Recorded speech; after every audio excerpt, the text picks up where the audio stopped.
반갑습니다. 그간 평안히 잘 지내셨습니까?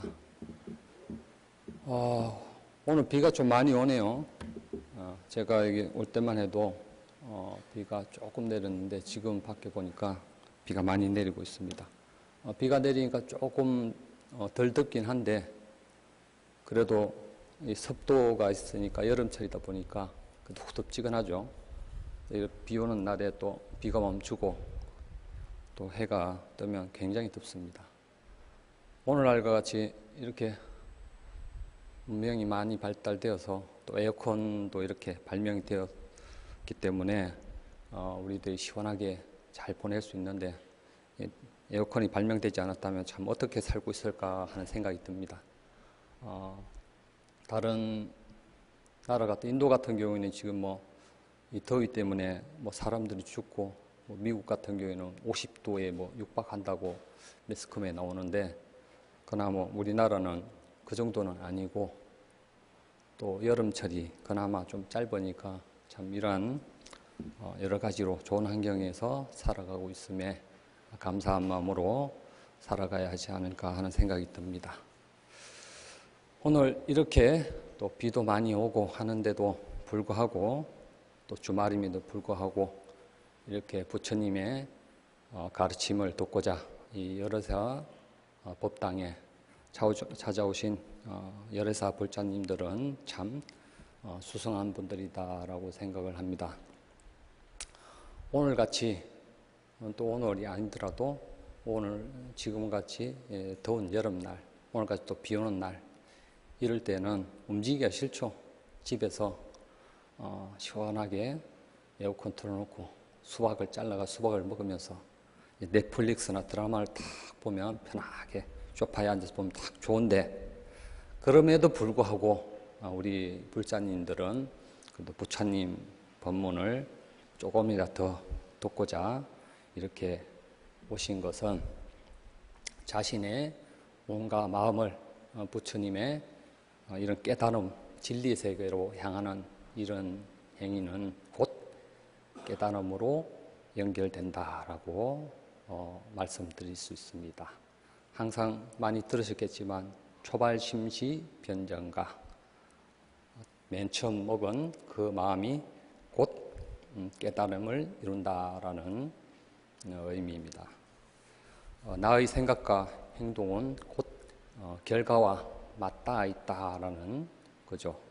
그런데 이런 좋은 해석과 달리 또 반대로 해석하면 나의 잘못된 생각과 행동은 곧 이런 괴로움의 세계, 또 업의 세계, 또 윤회의 세계로 펼쳐진다라고 이렇게 또 해석이 됩니다. 그러니까 내가 깨닫고자 하는 이런 마음은 진리의 세계로 향하게 되고 내가 욕망에 이끌려 달리는 삶은 곧 미혹의 세계로 이끌려지게 된다라는 거죠. 그래서 우리가 살아가면서 우리가 어떤 마음을 가지고 살아가고 또 나의 삶에 어떤 의미를 부여하는지에 따라서 자신의 운명이 달라진다고 하겠습니다. 곧 내 삶은 내가 만들어간다라고 이렇게 말씀드릴 수 있습니다. 물론 우리 불자님들, 열애사 불자님들께서는 자신의 운명을 좀 더 좋은 운명으로 이끌기 위해서 이렇게 무더운 날, 또 이렇게 비가 오는 습도가 높은 날임에도 불구하고 이렇게 열애사 법당에 참석하셨다고 생각이 됩니다. 그런데 우리 열애사 불자님들께서 오늘 같은 이런 법회 때 법문을 들으면서 또는 불교 대학을 다니면서 공부를 하다 보면 참 이 어려운 교리들, 개념들이 등장합니다. 공이니, 중도니, 무아니, 아래야식이니, 화엄의 중중무진법계니 등등 초기 불교에서부터 부파불교 그리고 대성불교, 선불교에 이르기까지 스님들이 또 어떤 자신이 추구하는 불교의 내용에 따라서 또 법문한 내용이 달라지겠지만 이러한 내용들이 뒤섞여져 있어서 이렇게 말씀을 하다 보니까 여러 가지 이해하기 어려운 개념들이 많이 등장해서 저게 무슨 의미일까 하는 생각이 들 겁니다. 이거는 이제 불자님들뿐만 아니라 우리 스님들도 마찬가지죠. 우리 이제 한국 불교가 대성 불교권이다 보니까 이제 대성에 관계된 경전, 또 유식, 중론 등 이제 대성과 관련된 이런 이제 논서 등 이러한 경전과 논선 등을 많이 배웁니다. 그런데 요즘 또 이전에는 한 20년 전쯤인 그때 또 티베트 불교의 바람이 불어서 또 티베트 불교 공부한 스님들이 나타났고, 이후에는 또 이제 요즘에 남방 불교의 초기 불교가 들어와서 이런 또 초기 불교 스님 공부를 하시는 스님들도 많습니다. 그런데 이 모든 대성 초기 부파 선불교 등 이런 거 다 심도 있게 공부한다는 것도 스님들도 어렵거든요. 그래서 일본 같은 일본 불교에서는 뭐 화엄, 유식, 그리고 뭐 아비담, 달마 등등 이런 어려운 논서들을 이해하는 데만 해도 뭐 30년 정도 걸린다, 뭐 이런 얘기가 있습니다. 그만큼 이 내용이 어렵다는 거죠. 그 스님들도 이러한 모든 이 경전과 논서 이런 것들을 다 공부하기는 어렵습니다. 그럼에도 불구하고 이제 공부를 하는 것은 좀 더 부처님의 가르침을 좀 더 이해하고자 하는 목적에서 이제 공부를 하는 거죠. 그런데 이제 깨닫지 않는 이상은 이러한 이제 문자로서 부처님의 이런 경지를 이해한다는 것은 한계가 있습니다. 그래서 다만 우리가 이제 부처님의 가르침을 이제 공부하는 것은 경종 속에 있는 부처님의 가르침을 통해서 어떠한 것이 진리의 가르침인지, 그리고 어떻게 살아가는 것이 올바른 삶인지에 대해서 이해하고 그것을 실천하기 위해서입니다. 근데 이제 우리나라와 같은 이제 한국 불교에서는, 또 선불교가 강한 한국 불교에서는 이런 경전 속에 있는 교학을 공부하는 스님들을 좀 낮춰보는 경향이 있었습니다. 선불교에서는 불립문자라고 해서 이제 문자를 세우지 마라. 문자를 통해서 깨달음에 이룰 수 없다라는 내용인데, 근데 경전을 공부해서 머릿속에 뭐 이런 경전에 대한 지식만 채워놓고 수행을 하지 않으면 깨달음에 이를 수 없다는 거죠. 그래서 이 말은 틀린 말은 아닙니다. 그래서 깨달음이라는 것이 이제 우리 머리로서, 지식으로서 도달할 수 있는 경지가 아니기 때문에 선불교에서는 이러한 지식을 쌓고 문자로서 공부를 하는 것을 이제 분별망상이다, 분별하지 마라, 그 스님들께서 분별하지 마라 이런 용어를 많이 사용한 걸 들어보셨죠? 그래서 분별하지 말라라고 하니까 뭐 어떤 판단도 하지 말라는 건가? 우리가 살아가려면은 어떤 분별을 하지 않고 어떻게 살아가지 하고 헷갈릴 수가 있을 겁니다. 그런데 이제 초기 경전을 보면은 부처님께서는 분별하지 말라 이런 내용보다는 잘 분별해라, 올바르게 분별하라, 올바른 견해를 갖추라라는 것을 강조하고 있습니다. 여기서 이제 잘 분별하라, 올바른 견해를 갖추라라는 것은 이것은 선법이다, 이거는 불선법이다. 그러니까 이것은 깨달음에 도움이 되는 법이다, 이건 깨달음에 도움이 되지 않는 것이다라는 것을 딱 잘 분별하라는 거죠. 그러니까 초기 경전에서 부처님께서는 이러한 깨달음에 도움되는 법, 도움이 되지 않는 법들을 잘 구분해서 취해야 될 건 취하고 취하지 말아야 될 것은 취하지 말라고 강조하고 있습니다. 그래서 분별망상을 일으키지 마라라고 하는 것은 초기 경전의 내용으로 보면 가래와 같은 욕망을 쫓는 그러한 번뇌를 일으키지 마라라고 라고 이렇게 이해할 수 있고, 선불교에서 선사들이 강조하는 것도 그런 의미에서 얘기하는 것이라고 할 수 있습니다.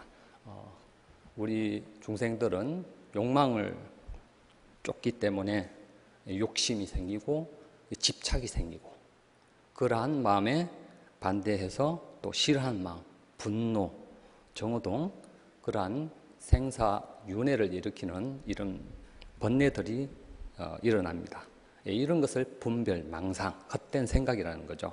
그래서 욕망을 쫓음으로써 좋은 것과 나쁜 것을 분별해서 좋은 것은 취하려고 하고 자신이 가지려고 하고 거기에 집착하고 남에게 주지 않는 인색한 마음이 일어나고, 그리고 남의 것을 빼앗으려는 그런 탐심이 발생하기 때문에 이러한 생사윤회를 일으키는 분별의 마음은 괴로움을 발생시키기 때문에, 그래서 분별하지 말라라고 하는 것은 이러한 내용이라고 이해하시면 될 것 같습니다. 그래서 이와 반대로 잘 분별해라, 올바른 견해를 갖추라라고 이렇게 얘기하는 것은 좀 전에 말씀드린 이러한 욕망을 쫓음으로써 생사윤회를 일으키는 이런 번뇌들, 이 괴로움을 발생시킨다는 것을 잘 인식하는 것, 딱 객관적으로 그 부처님의 가르침에 대입해서 바라보는 것, 이것을 잘 분별하는 것이다 라고 이렇게 말씀드릴 수 있습니다. 그래서 깨닫지 못한 우리 중생들이 부처님께서 올바른 견해, 그러니까 올바르게 잘 분별하라 라는 것을 가르치는 서성은 바로 경전에 남아있는 부처님의 이제 가르침이죠. 선불교에서 이런 수행을 하지 않고 문자로만 부처님 말씀을 공부하는 것은 지식만 쌓고 쓸데없는 일이다 라고 말씀을 하셨는데, 일리가 있는 말이죠. 어떤 스님께서 이런 경전과 논서, 선호록 등 다양한 경전의 지식을 많이 갖고 있는데 자신이 그런 지식을 많이 갖고 있다고 상을 높이고 부처님의 말씀을 자신을 낮추는 그런 실천을 하지 않고 수행하지 않는다면 아무런 의미가 없는 거죠. 그런데 반대로 또 이제 경전을 공부하지 않는다면 부처님의 말씀에 대한 지식, 부처님의 말씀에 대한 정보가 있지 않다면 부처님의 가르침을 왜곡할 확률이 굉장히 높습니다. 그래서 부처님이 설하신 가르침, 수행에 대한 가르침, 이러한 가르침이 없다면 단지 자신이 가진 생각, 자신이 가진 정보 내에서 자신의 내피셜로 불교는 이런 것이다 라고 해서 왜곡된 견해를 가지고 가진 그런 외도가 될 수가 있습니다. 이러한 내용을 초기 경전인 마치마니까야의 뱀에 대한 비유경, 이런 경전을 보면 이러한 내용이 잘 나타나 있는데, 잘못된 견해를 가진 아리따라고 불리는 비구를 꾸짖는 장면이 나옵니다. 그 내용을 보면 부처님께서 아리따 비구에게 어리석은 자여, 누구에게 내가 그러한 가르침을 설했다고 하는가? 여러 가지 법문으로서 나는 장애가 되는 것들이 어떻게 장애가 되는가와 그것들을 수용하는 자에게도 어떻게 장애가 되는가에 대해서 설했다. 나는 감각적 욕망에는 즐거움이 적고 재난이 많다는 등의 가르침을 설했다. 그러나 어리석은 자여, 그대는 스스로 잘못 해석하여 오히려 우리를 왜곡시키고 스스로를 파괴하고 많은 해악을 쌓는다. 어리석은 자여, 그것은 실로 그대를 오랜 세월 불이익과 고통으로 이끌 것이다. 이 아리따라는 비구는 부처님 당시 때 부처님께서 설한 가르침을 스스로 그냥 이것이지 잘못 이제 자의적으로 해석한 거죠. 그러니까 부처님께서 이성과 접촉하지 마라라고 하면 내가 올바르게 살아가면서 수행한다면 그런 장애가 되는 것도 내가 탁 받아들여도 문제가 안 될 것이다. 뭐 이런 사고를 가지고 있던 거죠. 뭐 구체적인 예를 들면 내가 잘 살고 수행을 잘하는데 여성과 그 성적인 관계를 가져도 문제가 안 될 거야. 그 부처님께서 내가 어떻게 그렇게 가르쳤냐고 이렇게 혼내는 거죠. 그러니까 이런 부처님 당시 때 부처님 법문을 들은 제자들도 그 부처님의 가르침을 잘못 해석한 이런 내용이 나옵니다. 하물며 부처님의 가르침을 이제 공부하지 않는다면 아무런 정보도 없고 아무런 근거도 없는 자신만의 세계에서 불교를 구축할 수가 있는 위험성이 있는 거죠. 그래서 우리들은 경전을 통해서 부처님의 말씀을 근거로 세상을 보고 이해하고 실천하는 노력을 하는 것이 참된 불자다라고 말씀을 드리고 싶습니다. 그럼에도 불구하고 부처님의 가르침을 공부하고 싶은데 입문자로서 부처님의 깨달음의 내용을 공부하려다 보니까 너무 어려운 개념들이 많이 등장한다는 거죠. 이전에 말씀드린 적이 있는데 어떤 이제 불교를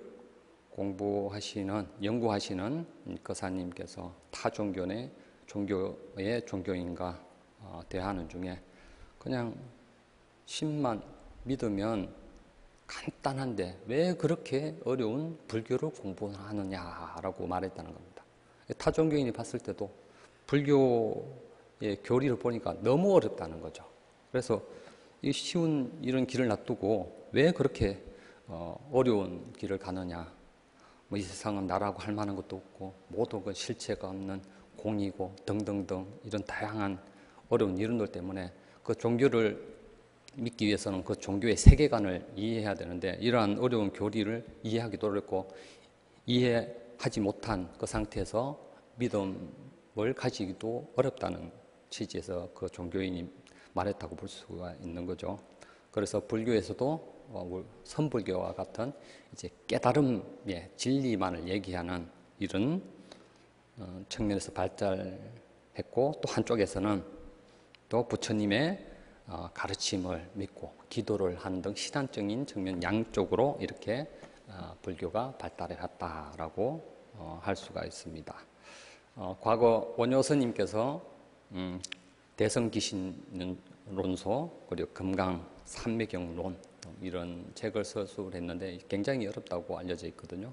이러한 것들을 통해서 또 출가한 수행자들이 공부할 수 있도록 이런 어려운 책들을 저술한 거죠. 이와 또 반대로 또 일반 무지한 백성들을 위해서는 저작거리에서 나무아미타불을 외우고 다니면서 이렇게 부처님을 나무아미타불을 외우면 극락세계를 가고 좋으니까 일반 사람들한테는 그렇게 이제 교화의 방편을 사용했습니다.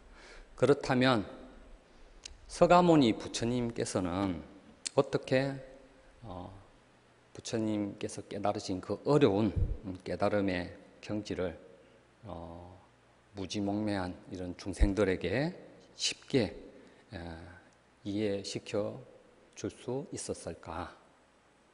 그런데 부처님께서는 깨달음 얻으신 후 잘 알고 계시겠지만 중생들에게 법을 설하지 않으려고 하셨습니다. 왜냐하면 쉽게 말해서 중생들이 이해하기 너무 어렵기 때문에 부처님의 깨달음의 경지가 너무 어렵기 때문에 이 중생들에게 설해봤자 못 알아듣는다. 이런 거죠. 마하박가 율장대품이라는 율장에서는 이제 부처님께서 깨달음을 성취한 후에 내용을 상세히 기술하고 있는데 그 내용을 보면 중생들에게 이런 당신이 깨달으신 진리를 설하는 것을 망설이는 장면이 나타납니다. 부처님께서는 깨달음을 얻으신 후 7일 동안 산매에 딱 드셔서 깨달음의 지복을 누리셨다. 그러니까 깨달음의 그 즐거움, 그 상태를 이제 누리셨다는 거죠. 7일 동안. 그러면서 그때 불교 핵심 사상인 연기법, 왜 이런 생사의 괴로움이 발생하고 그리고 이 괴로움이 어떻게 하면 사라지는지 소멸되는지 순간과 역간이라고 하거든요. 괴로움이 발생하는 것 그리고 괴로움이 소멸되는 이런 것들을 이치를 딱 명확히 알므로써 모든 의심이 사라졌다라고 경전에 나타나 있습니다. 그런데 부처님께서 이렇게 7일간 산매에 깨달음의 지복을 누리고 나서 7일 후에 삼매 상태에 나오시고 나서 이런 생각을 하셨습니다. 경전의 내용을 보면 내가 깨달은 이 진리는 너무나도 심오하고 보기 어렵고 깨닫기 어려우며 고요하고 탁월하고 사유의 영역을 초월하고 지극히 미묘하기에 오직 설기로운 자들만이 알 수 있는 것이다. 그러나 이 사람들은 기쁨에 집착하고 쾌락에 집착하고 희열에 집착한다. 따라서 기쁨에 집착하고 쾌락에 집착하고 희열에 집착하는 이 사람들은 이 도리, 즉 다른 것에 의존해 있다고 하는 연기법을 이해하기 어렵다. 또한 이 도리, 즉 모든 힘은 가라앉고 모든 집착이 포기되며 가리가 파괴되고 탐욕이 없어지며 번뇌가 소멸되는 열반을 이해하기 어렵다. 만일 내가 가르침을 설했을 때 다른 사람들이 나를 이해하지 못한다면 그것은 나를 피곤하게 만들 것이며 그것은 나에게 어려움이 될 뿐이다. 그 개송을 보면 실로 내가 어렵게 알아차린 것을 이제 다른 사람들에게 알리지 않으리라. 탐욕과 혐오에 빠져있는 사람들에게 이 가르침이 쉽게 이해되기 어렵다. 이 가르침은 흐름을 거스르고 미묘하며 심오하고 이해하기 어려우므로 미세하다.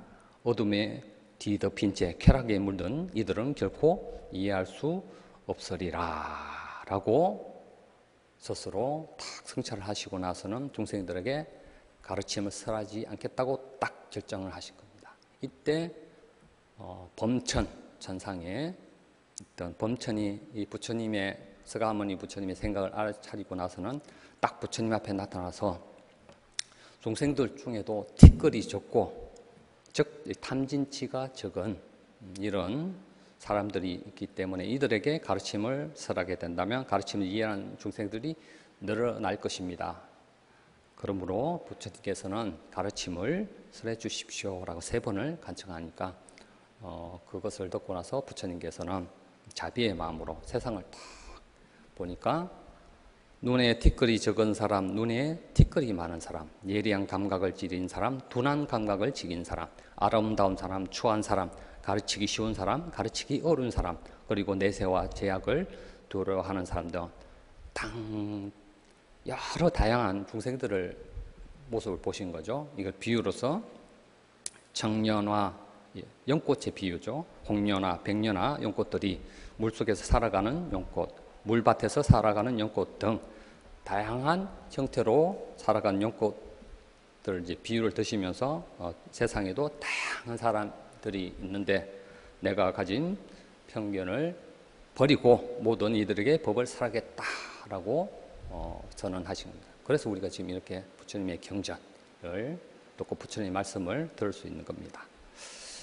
그래서 부처님께서는 이 세상에 그러니까 부처님 말씀하고 있는 거죠. 내가 깨달은 이 진리를 그래도 이해할 만한 사람도 있고 근데 또 이해하지 못할 사람도 있는데 근데 내가 너무 이제 내가 깨달은 법이 어렵기 때문에 중생들은 이해하기 어렵다라고 단정적으로 생각한 이런 편견을 버리고 모든 사람들에게 당신이 깨달은 진리의 문을 활짝 열어주겠다라고 이제 하신 뜻이죠.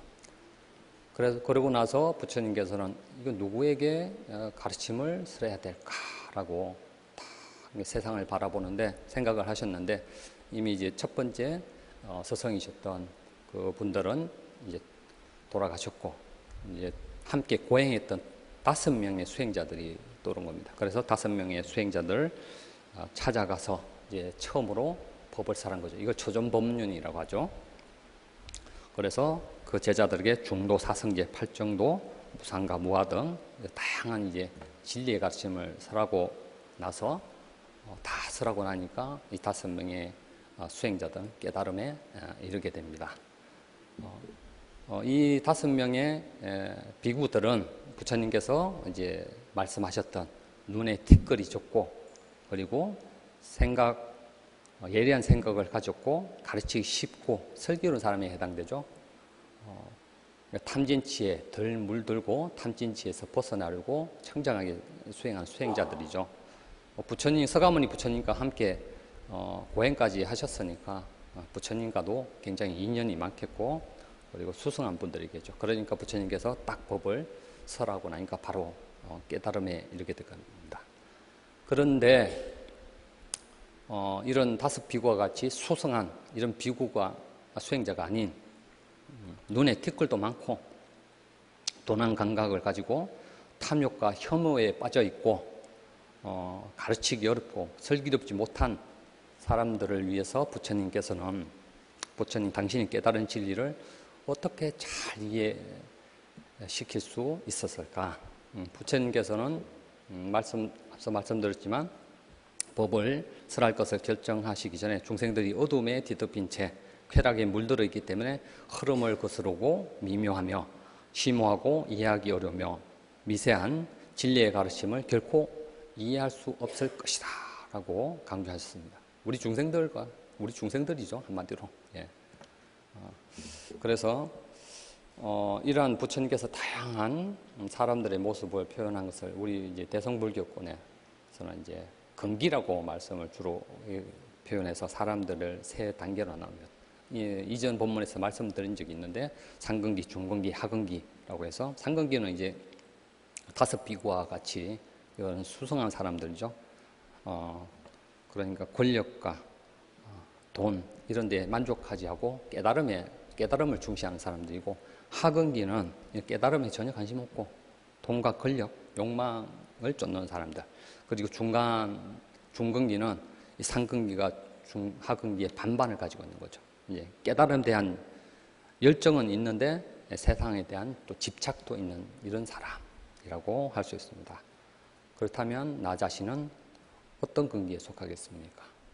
그래도 오늘같이 이 더운 날, 무더운 날, 습도가 높은 비가 오는데도 불구하고 부처님을 가르침을 듣기 위해서 이렇게 여러사의 법당에 오신 불자님들은 그래도 중근기에 속하시는 거죠. 그렇죠? 그래서 서두에 언급했지만 오늘 같은 일요일에는 딱 넷플릭스를 보면서 딱 재밌는 더 글로리 같은 딱 복수극을 보고 재미있게 딱 보고 있어야 되는데 그걸 다 뿌리치고 이렇게 오셨잖아요. 그렇죠? 이전에 말씀드리긴데 저희 큰어머니께서 지금은 돌아가셨지만 이제 제가 출가한 후에 이제 우리 가족들 중 돌아가신 분이 제가 거기 연불하러 간 적이 있는데 저를 보시고는 아이고 세상에 참 재밌는 게 얼마나 많은데 왜 출가했냐 이 말이에요. 왜 중이 됐냐 이거죠. 근데 돌아가신 얼마 전에 뵀었는데 아이고 내가 스님을 위해서 절을 하나 지어줬어야 되는데 라고 했기 때문에 그래도 수행자에게 그런 보시의 마음을 냈기 때문에 그래도 하근기에서 중근기로 상승하셨다라고 말씀을 드리고 지금 또 좋은 데 가셨으리라 생각이 됩니다. 그래서 하근기는 중생의 부처님의 가르침에 전혀 관심이 없고 수행하고자 하는 의지도 없고 오로지 세속적인 욕망을 쫓는 사람들이다 이렇게 말할 수 있습니다. 부처님 당시에는 부처님께서 출가자 중심으로 성단을 운영했는데 그 출가자 성단에는 왕자에서부터 천민까지 다양한 환경을 가진 사람들이 함께 수행을 했습니다. 10대 제자와 같이 사리물, 목곤연 등 뛰어난 제자들이 있었고 그뿐만 아니라 둘라빤타카와 같이 바보라고 불리는 그런 비구들도 있었기 때문에 부처님께서는 그러한 다양한 제자들에게 다양한 방편으로 법을 설했습니다. 뛰어난 제자들에게는 5명의 수행자와 같이 바로 법을 설해서 깨달음에 이르게 하고 또 법을 듣고도 잘 이해하지 못한 둔한 이런 수행에 진전이 있는 제자들에게는 여러 방편을 설해서 가르침을 설했습니다. 그래서 부처님께서는 그 중생들의 제자들의 수준, 능력, 소질, 이해 정도에 따라서 적절하고 알맞은 그 사람에 알맞은 법을 설해서 교화를 한 거죠. 좀 전에 말씀드린 상근기, 중근기, 하근기를 말씀드렸는데 사람들의 근기에 따라서 그 사람의 수준에 따라서 그에 맞는 가르침을 섰다는 거죠.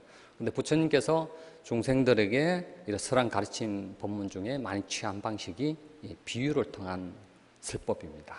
이것은 이제 초기 경전에서 법화부, 대성, 논서 등 또 선어로 등에서도 다양한 비유로서 그 법을 이해시키기 위해서 많이 이용을 하고 있습니다. 그래서 오늘 본문에서는 이 비유설법에 대한 것을 몇 가지 말씀을 드리고자 합니다. 이 비유설법은 목적은 부처님께서 이런 법을 잘 이해하지 못하는 중생들에 위해서 좀 더 쉽게 이해시키기 위한 이제 방법론이라고 할 수 있습니다. 그래서 우리 불자님들은 이러한 비유설법을 통해서 좀 더 이해하기 어려운 부처님의 가르침을 좀 더 쉽게 이해할 수 있고 부처님이 법에 가까이 다가가고자 하는 계기로 삼아야 된다고 말씀드리고 싶습니다. 그런데 비유는 불교뿐만 아니라 다른 학문의 영역에서 많이 이용이 되죠. 그리고 우리 일반 삶에서도 많이 사용하는 방법입니다. 어떤 사람한테 뭘 이해시키려고 하는데 잘 이해를 못할 때 예를 들자면 비유를 들어서 내가 설명해 보자면 그럼 상대방은 그렇죠. 이해가 잘 되네요. 비유로 설명하니까 참 이해가 잘 됩니다 라고 하죠. 그래서 부처님께서도 이런 중생들, 하근이나 또 중근기 중생들을 위해서 이 깨달음의 내용, 어려운 깨달음의 내용을 잘 이해시키기 위해서 수많은 비유를 통해서 가르침을 했다라는 겁니다. 짧게 이 경전단에 나타나는 비유의 설법에 대한 내용을 말씀 들어보자면 초기의 경전에서는 많이 들어보셔서 잘 아실 겁니다. 독화살의 비유, 뗏목의 비유, 또는 금홍고의 비유, 뼈다귀를 탐하는 개, 그리고 물, 눈먼 거북이, 섬 또는 등불, 소를 묶어놓은 족쇄, 물거품 등등등 다양한 비유를 통해서 부처님께서 딱 가르쳐주고자 하는, 이해시켜주고자 하는 그 딱 법을 비유를 통해서 이해를 시켜주는 거죠. 간략하게 짧게 그 비유에 대한 내용을 말씀드리자면 독화사의 비유는 잘 아시겠죠? 14묵이라고 해서 형이상학적인 주제, 열애는 사후에 존재하는가 존재하지 않는가 등등 이러한 내용들에 대한 질문을 하니까 독화살의 비유를 들면서 독화살이 맞았으면 빨리 그 치료를 해야지 독화살을 누가 쐈는지 찾다가 죽는다는 거죠. 그래서 깨달음에 도움이 되는 여기에 집중하라는 거지. 이런 형이상학적인 주제에 대해서 연구해봤자 아무 깨달음에 도움이 안 된다는 거죠. 요즘으로 말하면 과학이 발달되고 등등 했지만 그런 걸로 깨달음, 진리를 알 수 없다는 거죠. 그런 연구를 통해서 양자역학이나 뛰어난 이제 학문적인 이 발전을 이루었지만 내면을 집중해야 된다는 거죠. 그 뗏목의 비유 같은 경우에도 생사를 건너는 저 깨달음의 언덕으로 건너고 나서 부처님께서 부처님의 가르침을 통해서 건너는데 그 가르침조차도 이제 버려야 된다는 거죠. 뗏목을 지고 갈 수 없는 것처럼. 그래서 모든 것에 집착하지 마라라는 것을 뗏목에 비유했고, 검은거의 비유도 잘 아실 겁니다. 그래서 수행자가 너무 이제 심하게 이제 수행을 하니까 너무 무리하게도, 너무 느슨하게도 검은거 줄이 적당할 때 소리가 잘 나는 것처럼 그렇게 중도를 지켜라라고 이제 비유로서 설명해 주는 것이고, 뼈다귀를 탐하는 개는 말 그대로 욕망을 탐하는 중생들, 채울 수 없는 욕망을 탐하는 중생들을 비유로 설명한 것이고, 물은 이제 우리가 수행이라는 것은 물 없는 목욕을 하는 것과 같다. 우리가 이제 49제 지낼 때 관욕이라는 것도 있죠. 이런 의미라고 볼 수 있습니다. 부처님의 가르침으로 이 번뇌의 때를 벗기는 목욕과 같다. 그러니까 눈먼 거북이는 다 잘 아실 겁니다. 인간으로 태어나기 어렵고 부처님 법을 만나기가 너무나 어렵다는 것을 눈먼 거북이가 100년에 한 번씩 구멍 뚫린 판자에 목을 내밀고 숨을 쉬는 그거와 같다라고 하는 거고, 그리고 물거품은 이제 존재의 실체가 없어 생겼다 사라지는 등등 이런 것을 설명한 겁니다. 그리고 대성경전에서는 대표적으로 또 법화경에서는 삼계 화태 이런 걸 많이 들어보셨을 겁니다. 이 법화경에서는 법화칠류라고 해서 7가지 비유가 유명한데, 이 삼계 화택에서는 삼계는 우리 중생들이 사는 세계에 불타고 있다는, 번뇌에 불이 타고 있다 이런 의미고, 불타는 집에서 막 재밌게 노는 애들, 우리 중생들이죠. 쾌락에 집착하고 즐거움에 집착한다는 앞에서 말씀드린 부처님 말씀처럼 그런 우리 중생들이 살면서 즐거움을 찾는, 그게 집착하다 보니까 불이 난지도 모르는 거죠. 그리고 그 아버지, 돈 많은 장자는 부처님을 상징하고, 부처님께서 마차를 줄 테니까 나오너라 하니까 나왔죠. 거기에 보면 등장하는 것이 양이 끄는 수레, 사삼이 끄는 수레, 소가 끄는 수레. 이것은 이제 성문영각 포살이라고 해서 초기 불교, 부파불교, 대성불교에 이르기까지 모든 이런 불교는 부처님이라는 일불성에 도달하기 위한 방편이다라고 이해시켜주기 위해서 법화경의 핵심 가르침을 이해시켜주기 위해서 이 비유로서 설명한 겁니다. 화엄경에서는 또 인드라망, 이 우주의 삼천대천세계 중증무진법계 인드라망으로 되어 있다라고 하는 것은 연기를 이제 설명한 거고, 제석천이란 신이 거하는 천상에 거기는 이제 인드라망에는 구슬로 된 이 구슬로 궁전이 이루어졌는데, 이 거물처럼 이렇게 이어진 여기에 이제 그 연결된 여기마다 이제 구슬이 인드라가 구슬이 있어가지고 그 구슬이 각자의 구슬이 비춰준다는 거죠. 의존되어 있다. 모든 것은 우리가 의존되어 있다는 연기법을 이제 이렇게 설명한 겁니다. 또 선불교에서는 또 유명한 것이 또 이제 마전작정, 벽돌을 가서 거울을 만든다라는 거죠. 이거는 이제 남학해양선사가 마조선사와 제자인 마조선사와 대화해서 좌선에서 탁 뭐 하려고 하느냐, 부처가 되기 위해서입니다. 옆에 벽돌을 뭐 하려고 합니까? 스승님 하니까 이 벽돌을 가서 거울을 만들려고 한다는, 어떻게 거울이 되냐고 하니까 네가 이제 앉아 있다고 부처가 되겠느냐, 어떻게 해야 됩니까? 라고 말하니까 해양선사께서 이제 소가 수레를 끌고 가다 가지 않는다면 소를 때려야 되느냐, 마차를 때려야 되느냐, 이것을 말하니까 바로 거기에 깨달음을 얻었다라는 것인데, 이제 앉아있는 어떤 폼 잡고 앉아있는 이런 데 집중하지 말고 24시간이 다 수행이니까 그래서 내면에 집중하라 라는 것을 이런 벽돌과 거울, 소와 수레 등을 비유를 통해서 제자를 깨우쳐 주는 거죠. 그래서 이러한 24시간 동안 이런 행주자와 이러한 때에 그런 것에 앉아있는 데 집착하지 말고 마음이 어떻게 되는지 여기에 집중해라. 초기 불교에서도 이와 유사한 내용이 있는데, 부처님께서는 제자들에게 행주자와 앉아있고 서있고 눕고 걸어다니고 하는 이 동안에 욕망, 감각적 욕망, 악이 해코지 하는 마음, 탐진치가 일어나는 이 마음을 가지고 수행한다면 이 올바로 수행하는 것이 아니다. 그런 것에 이끌려 다니지 않고 마음을 깔아앉힌다면 그는 제대로 수행하는 것이다. 그런 사람은 깨달음에 이를 것이다 라고 경전에 나와 있습니다. 좀 더 쉽게 하자면 우리 그 현철 씨 노래 안전하서나 당신 생각 아시죠? 안전하서나 무슨 생각? 관세음보살, 남아미타불.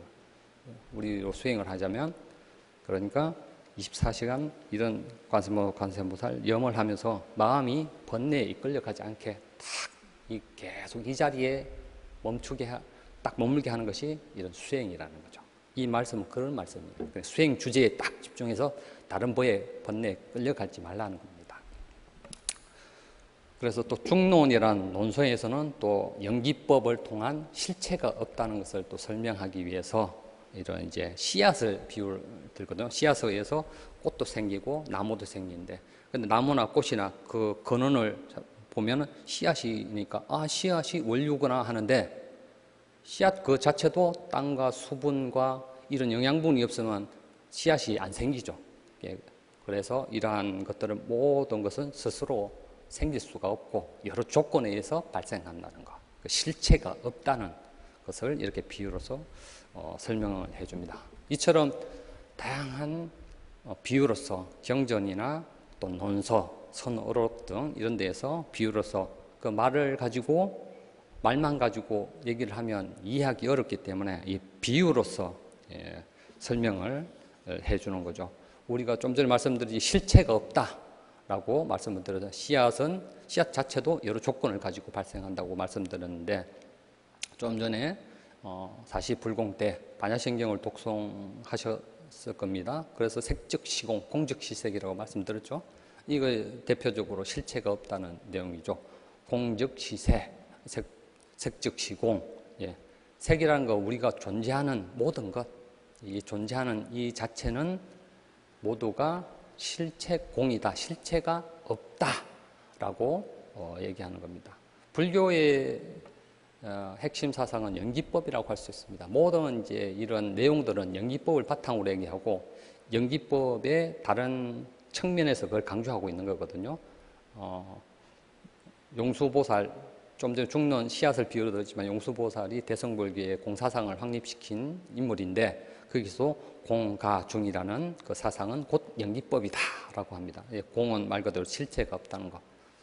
씨앗이 여러 조건에 의해서 발생하는 것처럼 우리가 존재하는 모든 것들은 이 조건들에 의해서 발생한다는 거거든요. 스스로 이렇게 생겨날 수 없다는 거죠. 우리는 부모님을 통해서 이렇게 생겨나고 다른 것들도 이런 조건을 가지고 생겨나타는 실체가 없다는 걸 강조하기 위해서 이 공을 얘기하는 거고 또 뭐 가립이라고 있거든요. 임시로 우리는 이런 조건들에 의해서 생겨났다. 그러니까 중도는 말 그대로 이런 있기는 있는데 실체로서 있는 것이 아니다.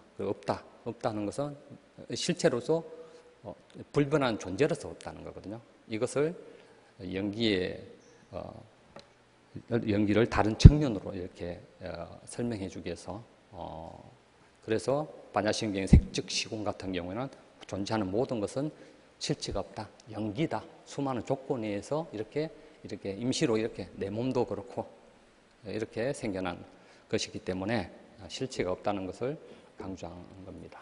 그래서 오늘 여러 가지 비유를 짧게 말씀드렸는데 실체가 없다는 이 경전의 내용을 좀 말씀드려보자 합니다. 법국경 제4장의 꽃 제장에 보면 아지랑이의 물거품을 보고 아라한이 된 비구에 관한 이야기가 나오거든요.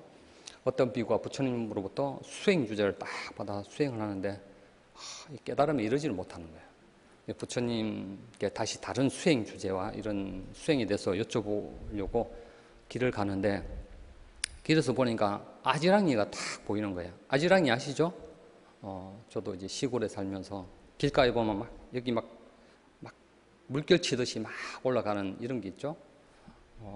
또 이런 특히 사막 같은 데는 사막 같은 데도 그런 걸 볼 수 있고 또는 오아시스와 같은 신기루를 볼 경우가 있죠. 그런 거 실제로 가보면은 그 큰 호수와 같은 나무가 있는 것처럼 보이는데 멀리서 보면 보이는데 실제로 가면 없죠.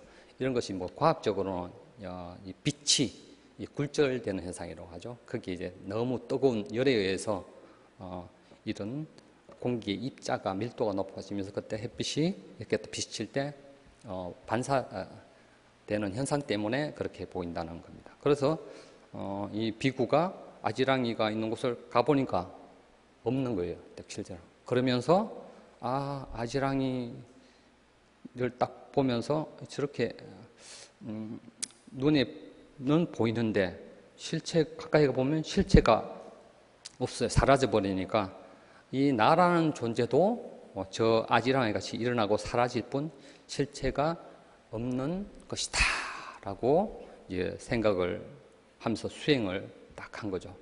그러면서 그 길가를 가다가 더워서 강가에 목욕을 하고 딱 나무 그늘 밑에 쉬다가 그 물이 약간 조금 높은 데서 떨어지면 막 거품이 생기죠. 이런 물거품이 딱 또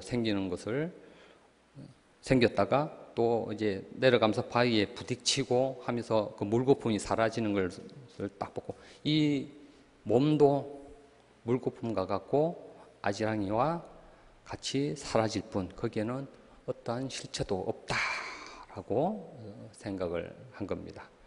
딱 그렇게 생각을 하니까 그때 부처님께서 딱 광명으로 그 비구 앞에 나타나서 이러한 개송을 없습니다. 비구여 바로 그러하다.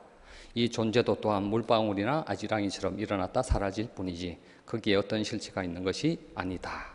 이 몸이 물복품과 같고 아지랑이 같음을 분명히 알아 마라의 꽃을 꺾어버려라.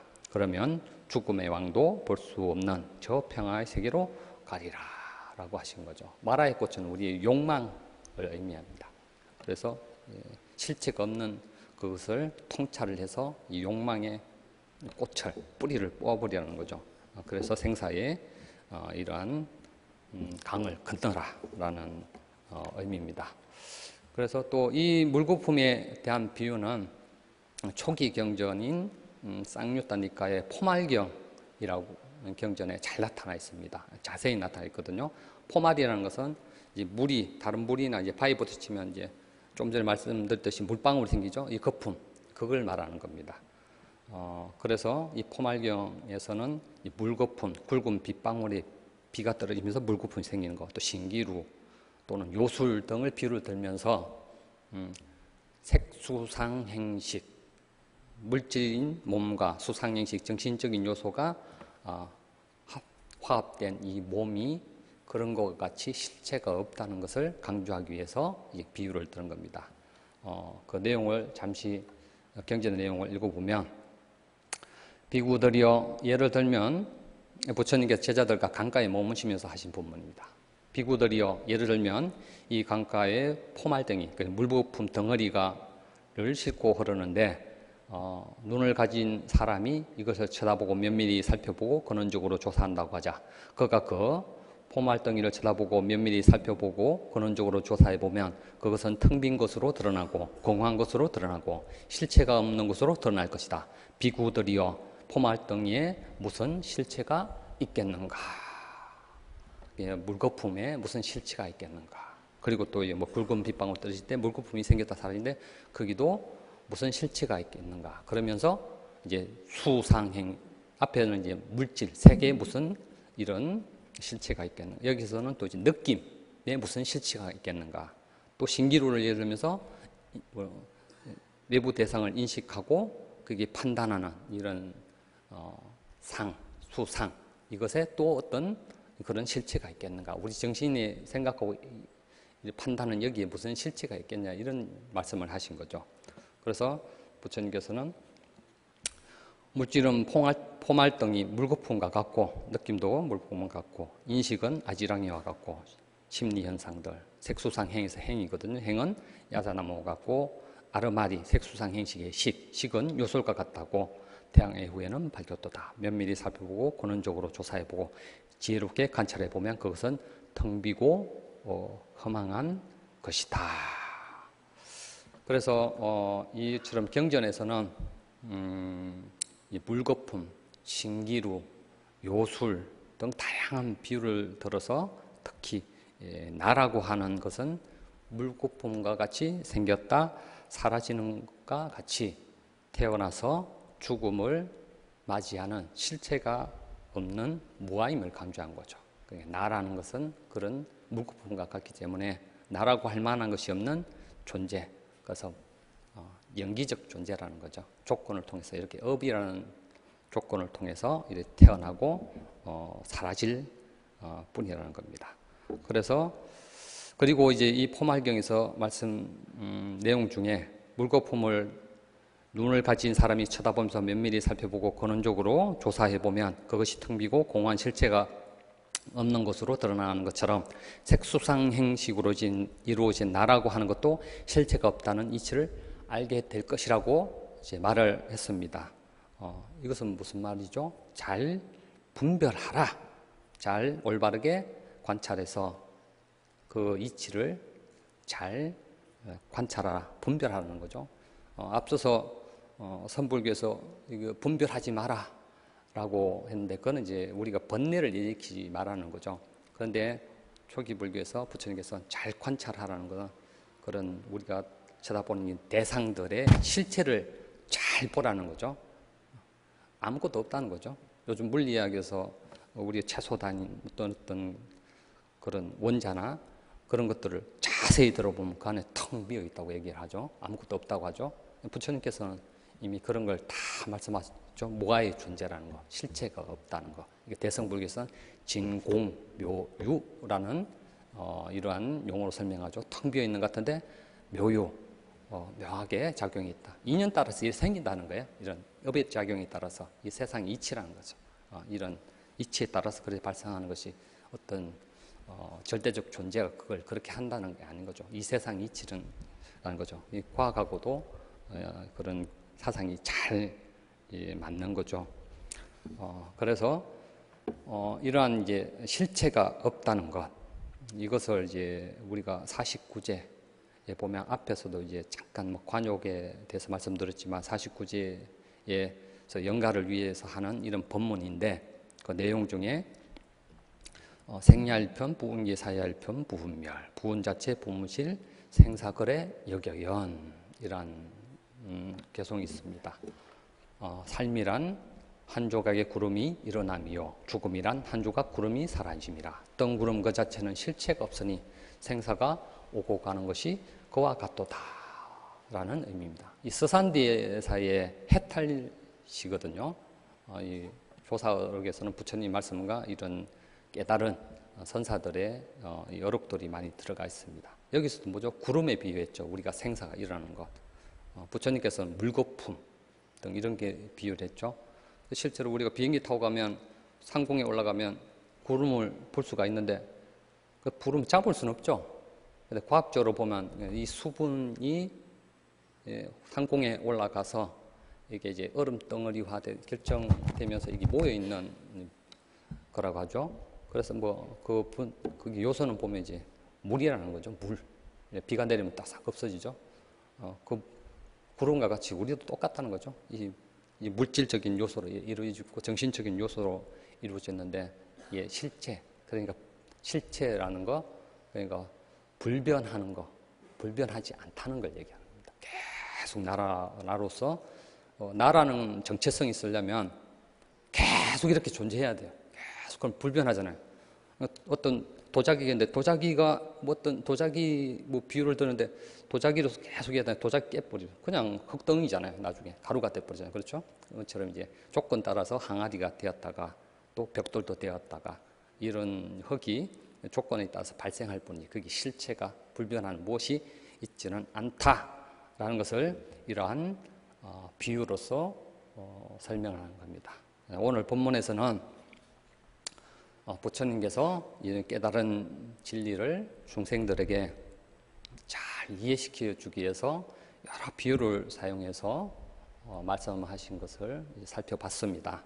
특히 이제 실체가 없음에 대해서 이러한 부처님의 진리를 물거품이나 또는 이제 아지랑이, 신기루, 요술, 구름 등등 다양한 비유를 들면서 제자들이 이제 이해할 수 있게 쉽게 이제 설명한 거죠.